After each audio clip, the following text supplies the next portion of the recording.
Bonjour, alors aujourd'hui je vais faire une vidéo d'un type que je n'ai jamais fait sur la chaîne. Je ne sais pas si je le ferai un jour. En fait, c'est un unboxing.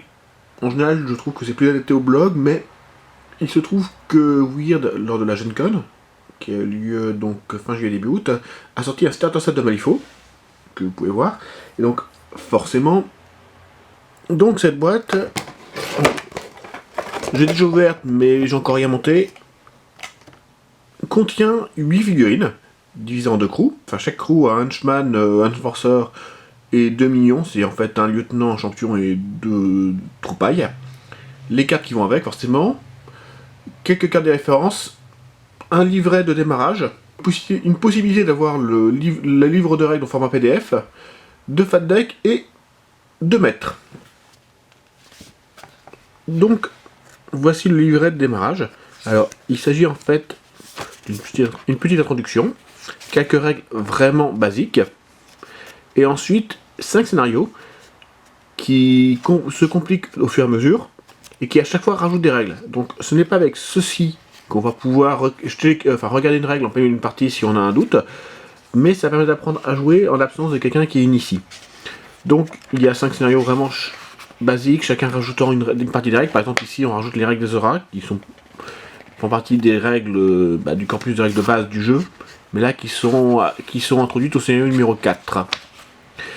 Voilà, c'est très bien pour démarrer à jouer. Après, comme j'ai dit, c'est pas vraiment ça qui permet de regarder les règles en une partie, mais comme on a le PDF avec le starter, au final c'est plutôt une bonne chose. Ça permet effectivement d'apprendre au fur et à mesure à manier les cartes.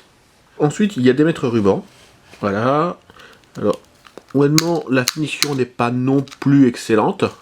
Enfin, mais bon, ils permettent de jouer tout de suite. Ils sont curieusement en pouces et en centimètres.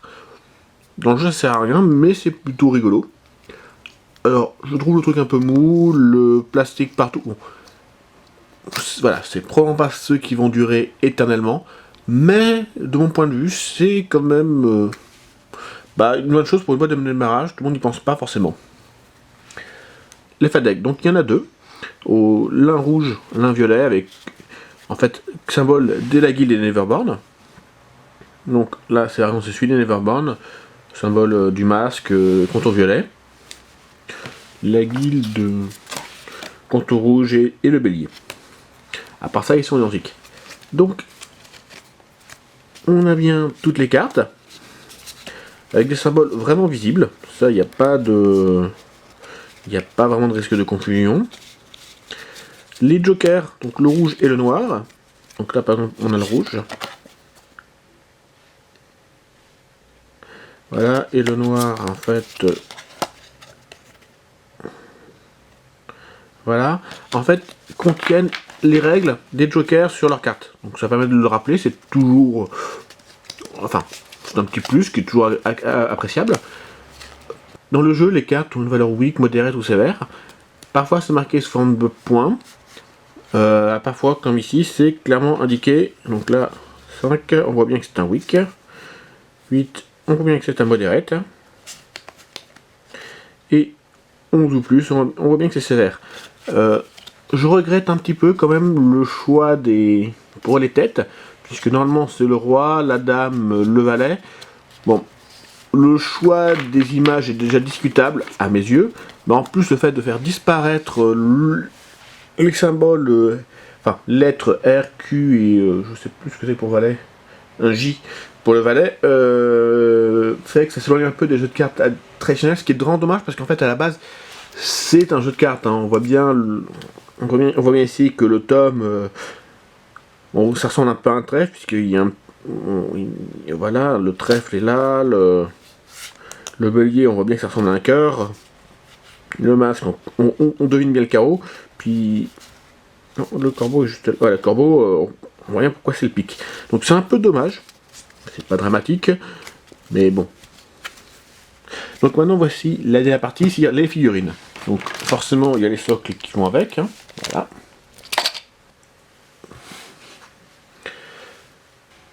Elles sont, enfin c'est pas effectivement visible parce que tout est en gris, mais elles sont relativement simples à monter pour une Malifaux. Alors pour quelqu'un qui ne connaît pas, je peux comprendre que ça se peur, mais pour du Malifaux, c'est relativement simple. Bon, je suis mauvaise langue, j'ai vu une outil de montage de certaines figures de Malifaux qui sont aussi simples, mais c'est vrai que c'est pas très frustrant par rapport à d'autres. Au niveau des figurines, il y a forcément les règles, donc on a bien toutes les cartes.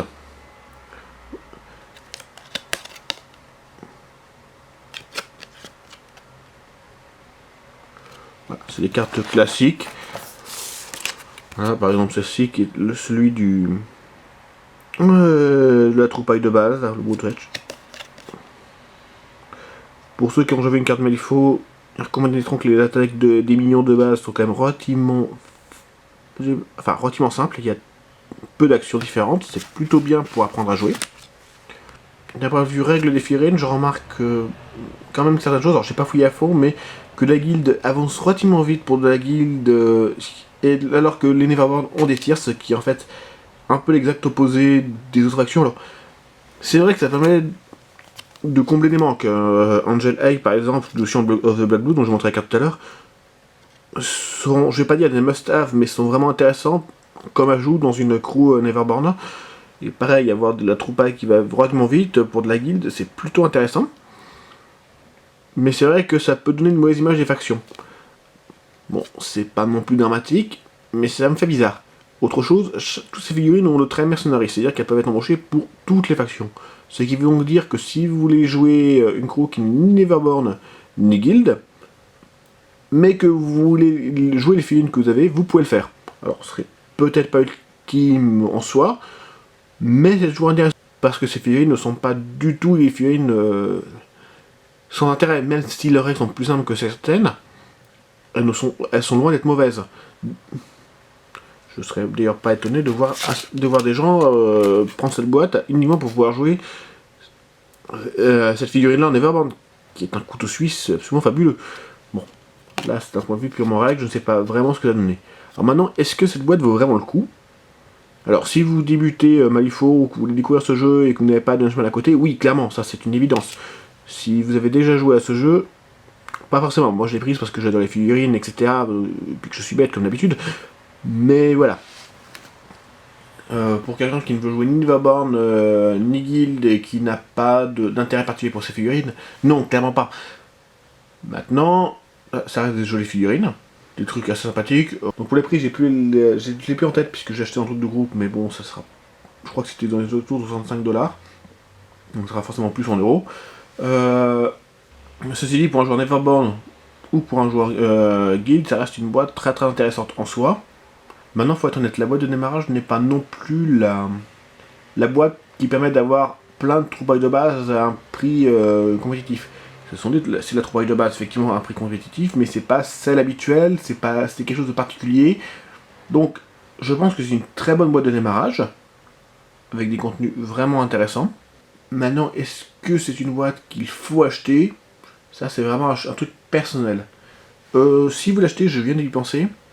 Pour avoir les règles digitales, il faut avoir une preuve d'achat. Donc, débrouillez-vous pour garder votre ticket de caisse, tout ça, ou n'importe quoi, mais et garder une preuve d'achat. Voilà.